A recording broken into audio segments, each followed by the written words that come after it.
네, 안녕하세요. 하프 모의고사 22회차 해설 강의 시작하겠습니다.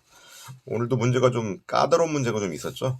오늘은 약간 좀 지엽적인 약간 좀 구질구질한 문제도 있었어요. 그런데 항상 좋은 문제만 나오는 게 아니거든요. 구질구질하고 지엽적인 문제도 나오니까 잘 정리하시기 바랍니다. 자, 문제 1번이요. 행정법의 일반 원칙에 대한 설명을 옳지 않은 것을 물어보고 있습니다. 헌법재판소는 국공립학교 채용 시험에 국가유공자와 그 가족이 응시하는 경우에 만점의 10%를 가산하도록 했던 국가유공자 등 예우 및 지원에 관한 법률 등등에 대한 규정이 일반 응시자들의 평등권을 침해한다고 보았다. 그렇죠, 여러분. 국가유공자 자녀들에게 가산점을 지급하는 것 자체는 여러분 합리적인 차별이에요. 그런데 10%가 과도하죠. 그렇기 때문에 평등 원칙 위배라고 봤습니다. 여러분 만점에 10% 100점 맞은 그 100점 만점에 10점을 더해 주게 되면요. 여러분들 보는 시험에서 10문제를 더 맞고 들어가는 거거든요. 그렇기 때문에 다른 일반적인 사람들은 경쟁이 안 돼요. 지금은 5%로 줄어졌습니다. 자, 동그라미 2번이요. 헌법재판소는 납세자가 정당한 사유 없이 국세를 체납했을 경우에 세무서장이 허가, 인가, 면허 등 등록과 그 갱신이 필요한 사업의 주무관서에 그 납세자에 대해서 허가 등을 하지 아니할 것을 요구할 수 있도록 한 국세징수법상 관허사업 제한 규정.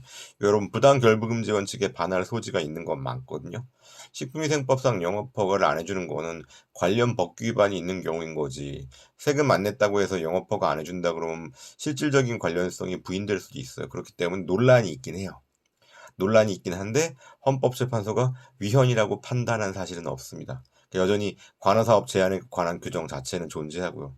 너무 좀 디테일하게 살펴볼 필요는 없고 관할사업 제한 규정이 부당결부금지 원칙에 반한다는 주장이 있으나 헌법재판소가 위헌이라고 판단한 바는 없습니다. 동그라미 3번이요.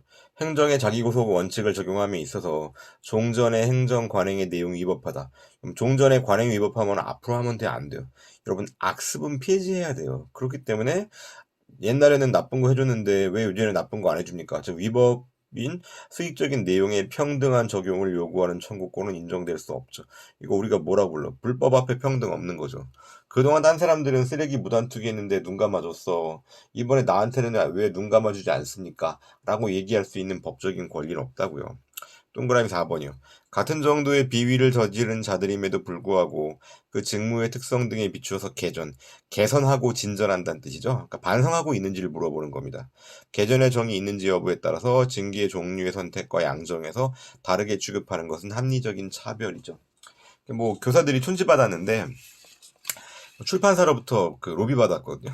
그랬는데 잘못했다고 심할서를 제출한 교사에 대해서는요. 견책으로 끝냈고 끝까지 심할서 안 쓴다고 한 교사는 파면됐습니다. 자, 이번이요. 행정행위 성립요건과 효력요건에 대한 설명을 옳지 않은 것은 성립요건과 효력요건을 구별해서 물어보기도 해요. 성립요건이라는 건 행정행위, 뭐 주체, 내용, 형식, 절차 등을 모두 거쳤는지를 물어보는 거거든요. 효력발생요건은요. 상대방에게 송달하는 걸 얘기하는 겁니다. 성립요건이 흠결되었거나 혹은 효력요건으로서 송달이 이루어지지 않았음. 둘 다 뭡니까? 요건 흠결이면 여러분 효력이 발생하지 않는다. 무효예요. 동그라미 1번이요. 행정청의 권한은 지역적인 한계가 있기 때문에 뭐 생각하면 돼요? 여러분 지자체 생각하면 되겠죠? 지자체 단체장, 행정청이 자신의 권한이 미치는 지역의 한계를 벗어나서 바라는 행위는 주체하자로서 위법한 거죠. 서울시장이 경기도에 있는 건물에 대해서 철거 명령을 내리면 아무런 효력이 없죠. 그건 경기도지사가 해야지. 무효입니다. 동그라미 2번이요. 행정청이 처분을 할 때는 다른 법령 등의 특별한 규정이 있는 경우를 제외하고는 문서로 하여야 하며 슬래시 하시면 문서주의가 원칙이란 얘기죠. 그 다음 말 언더란 칩시다. 전자문서로 하는 경우에는 당사자 등의 동의가 있어야 되겠죠. 다만 신속히 처리할 필요가 있거나 사안이 경미한 경우에는 말 또는 그 밖의 방법을 할 수 있다. 뭐 지금 당장 견인해야 된다.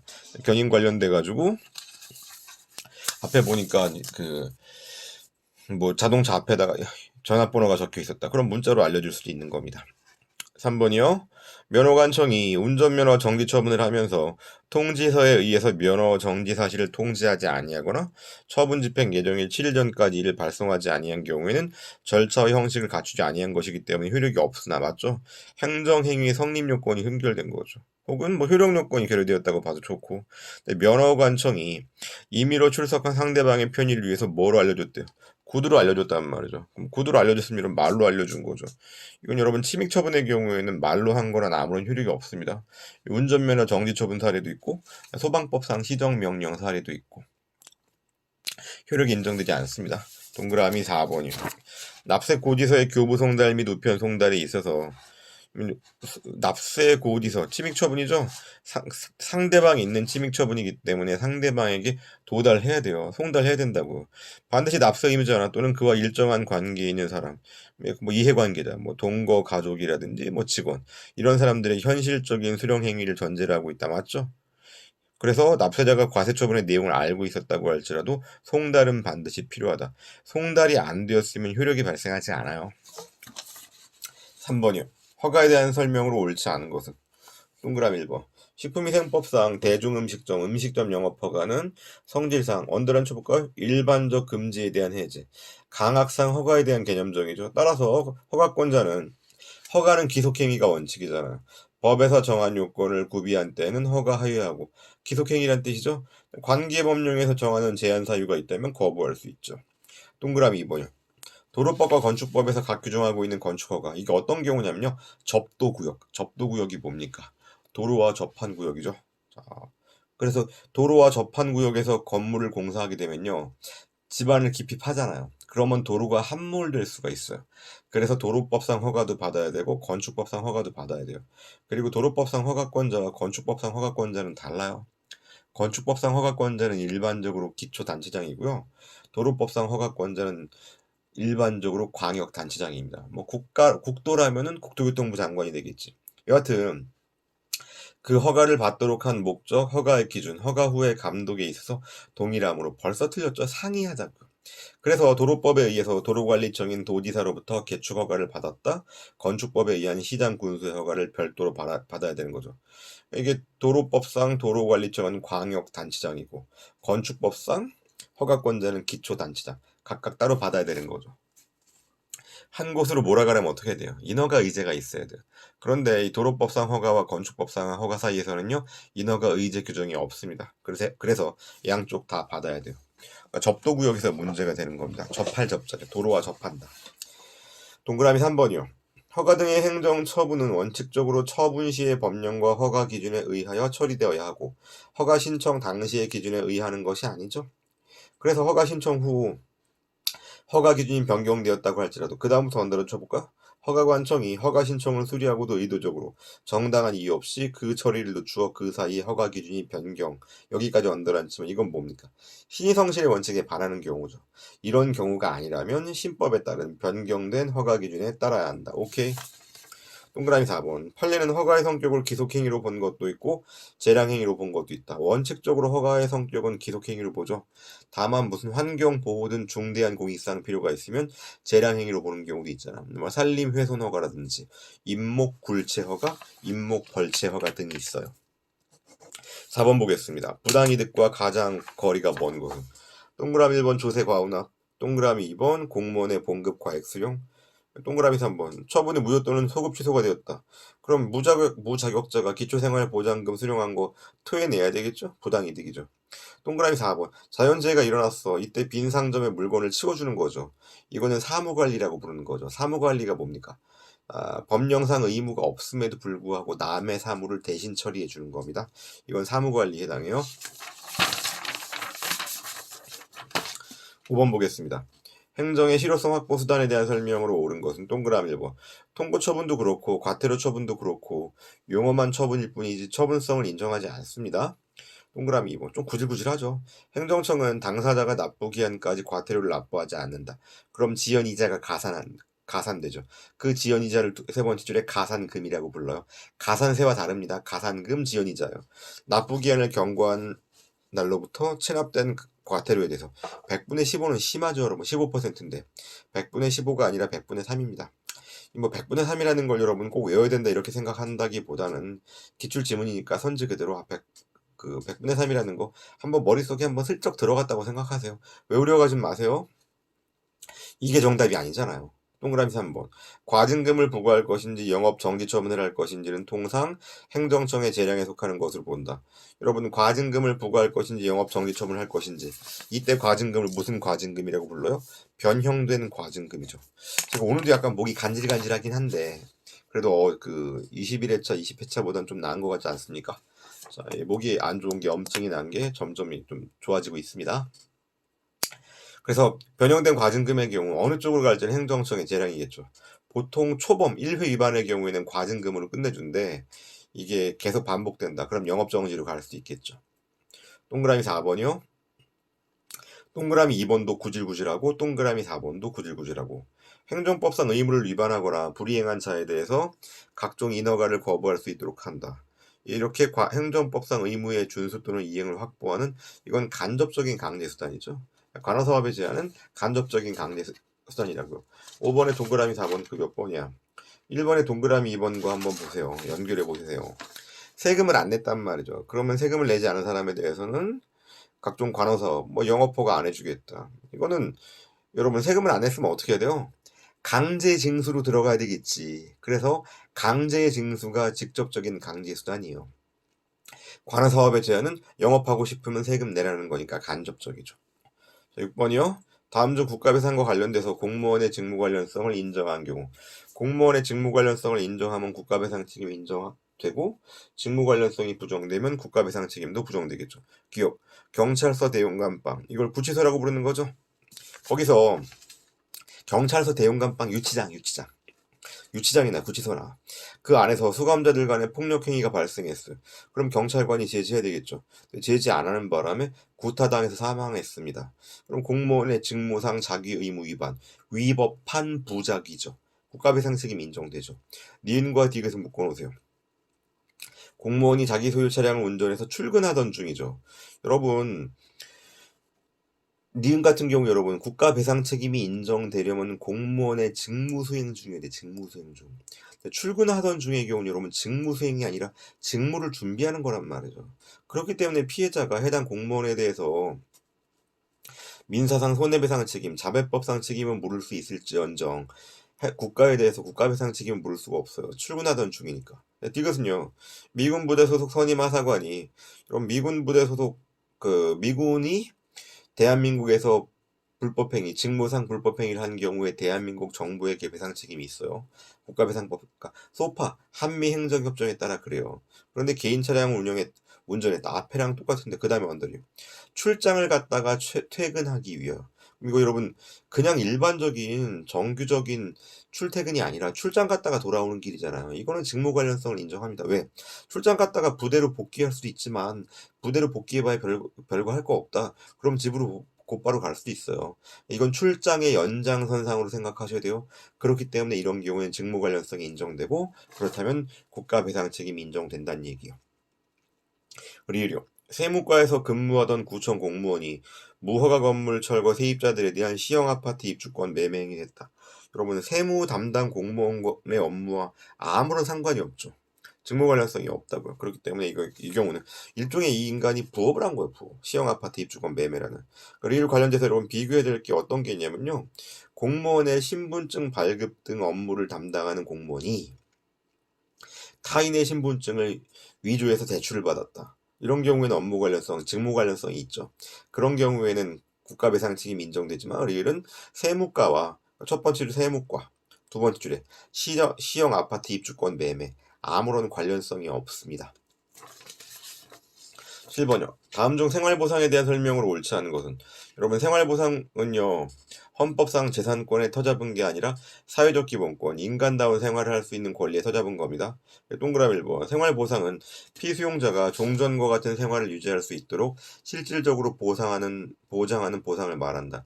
이게 여러분 댐을 건설한다 그래가지고 시골 마을 전체가 수몰되어 버린다. 그럼 그 마을 주민들을요 인근에 있는 다른 지역에다가 마을을 통째로 새로 지어줍니다. 그럼 종전과 같은 생활을 유지할 수 있잖아요. 동그라미 2번이요. 도시개발 사업의 사업 시행자는 이주대책 기준을 정해서 이주대책 대상자 가운데 누구에게 이주대책을 수립 실시할 것인지에 대해서 선정해서 그들에게 공급할 택지 등을 정하는데 재량을 갖는다. 그러니까 문제 여러분 이주대책 자체에 대해서는 재량권이 없어요. 그런데 이주대책의 내용에 대해서는 재량권이 있습니다. 동그라미 3번과 4번 비교해보세요. 동그라미 3번이요. 생활대책 대상자 선정 기준에 해당하는 자래요. 그럼 이런 자를 생활대책 대상자에서 제외하거나 거부했다. 그럼 이때 사업시행자를 상대방으로 거부처분 취소 소송을 제기할 수 있는 법규상 혹은 조리상 신청권이 있는 거죠. 동그라미 4번이요. 사업시행자가 생활대책을 수립 실시함에 있어서 이건 내부적인 기준에 불과하므로 이 말 자체가 중요한 건 아니고 뒷부분이요. 생활대책 대상자 선정 기준에 해당하는 자래요. 그럼 이런 사람들은요. 왜 나 선정 안 해주냐. 나 선정해달라. 선정 여부의 확인 결정을 신청할 수 있는 신청권을 갖죠. 동그라미 3번과 4번 둘 중에 하나가 답일 수밖에 없어요. 그러한 권리를 갖기 때문에 여러분 동그라미 4번의 세 번 줄에 신청할 수 있는 권리 즉 신청권을 갖기 때문에 동그라미 3번에서 선정 거부에 대해서 거부처분 취소 소송을 제기할 수 있는 거예요. 8번이요. 다음 중 당사자 소송에 대한 설명으로 옳지 않은 것은 동그라미 1번 공무원연금관리공단의 인정에 의해서 퇴직연금을 지급받아 오다가 그 공무원연금 법령 등의 개정 등으로 퇴직연금 중에 일부 금액의 지급이 정지. 이건 여러분 이거는 공단이 안 주기로 결정한 게 아니라 법 개정에 따라 안 주게 된 거죠. 그래서 이건 세 번 줄여 당연히 개정된 법령에 따라 법령상 당연히죠. 그렇기 때문에 공무원연금 네 번째 줄 넘어갈게요. 공무원연금관리공단의 퇴직연금 결정과 통지에 의해서 비로소 그 금액이 확정되는 것은 아니다. 만약에 연금공단의 퇴직연금 결정에 의해서 금액이 확정된다면 처분성이 인정되겠죠. 그런데 그게 아니라 세 번째 줄에 당연히 개정된 법령에 따라 법령상 당연히되니까 이건 처분성이 부인되기 때문에 무슨 소송으로 가야 돼요? 당사자 소송으로 가는 겁니다.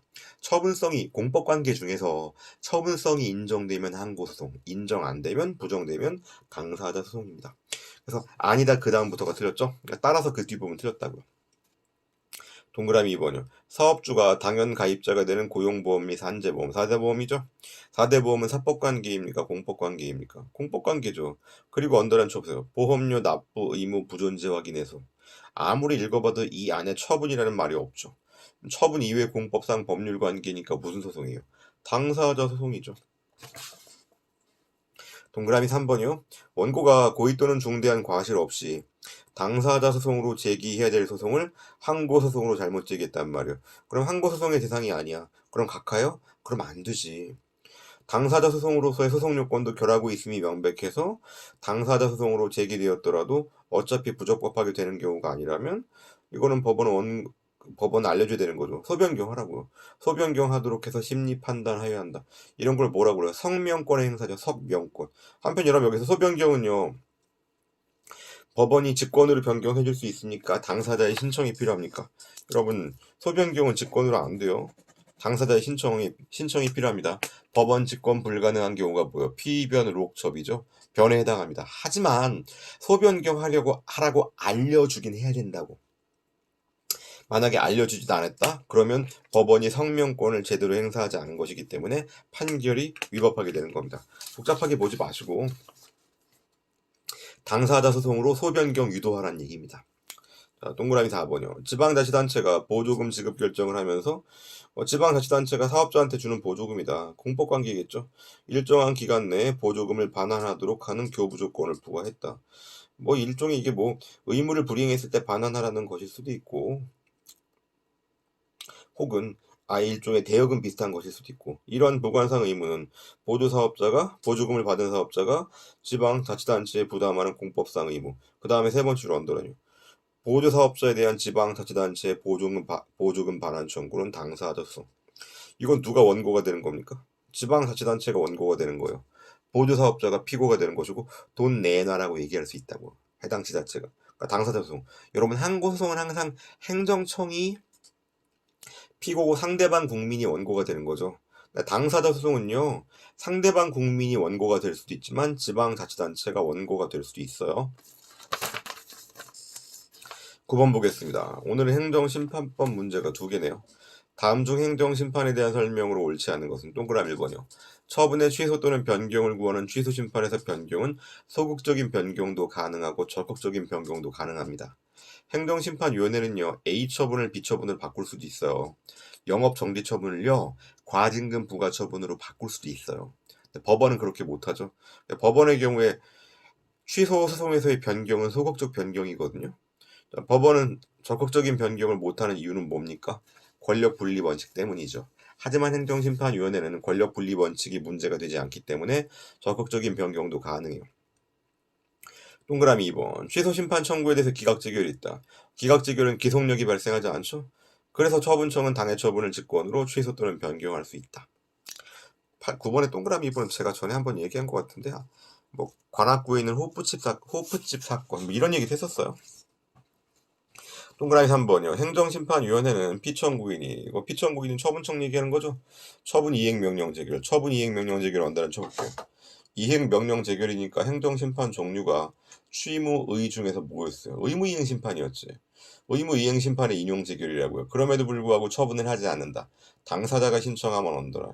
이거 법원 직권 불가입니다. 기간을 정해서 서면으로 이행을 명하고 그 기간에 이행하지 않으면 위원회의 직접 처분이 가능해요.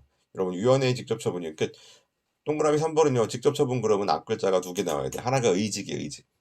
의무이행심판에서만 직접 처분이 가능해요. 또 하나가 변접참조입니다. 변접참조는 뭡니까? 행정심판위원회가 직권으로 안 되고 당사자가 신청해야 돼요. 변접참조 중에서 무엇에 해당해요? 접이죠, 접. 이때 접은 간접강제일 수도 있고 직접 처분일 수도 있어요. 그 다음 동그라미 4번이요. 행정심판위원회는 사정 재결을 함에 있어서 행정청의 사정을 봐주는 거죠. 청구인에 대해서 상당한 구제 방법을 취하거나 피청구인에게 상당한 구제 방법을 취할 것을 명할 수 있으나 여기까지 슬래시 하시면 많아요. 맞아요. 이건 사정 판결이나 사정 재결이나 마찬가지거든요. 뒷부분 재결 주문에 처분 등의 위법 또는 부당함을 명시해야 되겠죠. 주문에 당해 처분이 잘못되었다는 점을 명시해줘야 된다고. 이것도 사정 판결도 마찬가지긴 한데 다만 여러분 사정 판결은 처분이 위법한 경우에만 가능해. 그런데 행정심판에서 사정 재결은요. 처분이 부당한 경우에도 가능합니다. 10번이요. 10번도 약간 문제가 좀 쪼잔하긴 했어요. 다음 중 행정심판법에 대한 설명으로 옳은 것은 동그라미 1번. 부작이란 행정청이 당사자의 신청에 대해 상당한 기간 내 일정한 처분을 하여야 될 법률상 의무. 법령 그러면 법률 및 법규 명령상 의무 모두 포함하는 거라고요. 그렇지 않다고요. 법령상 의무가 아니라 법률상 의무. 국회에서 제정한 법률에 따른 의무에 한정됩니다. 법령이 아니에요. 동그라미 2번이요. 여러 명의 청구인이 공동으로 심판 청구를 할 때는 청구인들 중에서 5명도 많습니다. 3명 이하의 선정 대표자예요. 동그라미 3번이요. 재결은 피청구인 또는 위원회가 심판 청구서를 받은 날로부터 60일 이내에 됩니다. 다만 30일의 범위 내에서 연장할 수 있는 겁니다. 원칙을 물어보는 경우에는 60일이라고 얘기를 하셔야 돼요. 동그라미 4번. 행정심판 청구의 변경은 여러분 행정심판 청구의 변경 소변경과 똑같죠. 소변경은 구소 취하 신소 제기죠. 행정심판 청구는 뭐요? 구청구 취하 신청구 제기란 말이죠. 그럼 불복 절차를 새롭게 개시하는 거잖아요. 불복 절차의 개시의 경우에는요. 서면주의가 적용됩니다. 행정심판이건 행정소송이건 간에 그 절차를 개시 청구할 때에는 서면에 의하여야 합니다. 그래서 10번 동그라미 4번이 많은 내용이었어. 어떻게 보면 10번이 약간 쪼잔하다고 볼 수도 있는데 한편으로는 중요한 문제였어요. 정리 잘 하시기 바랍니다. 네, 수고하셨습니다.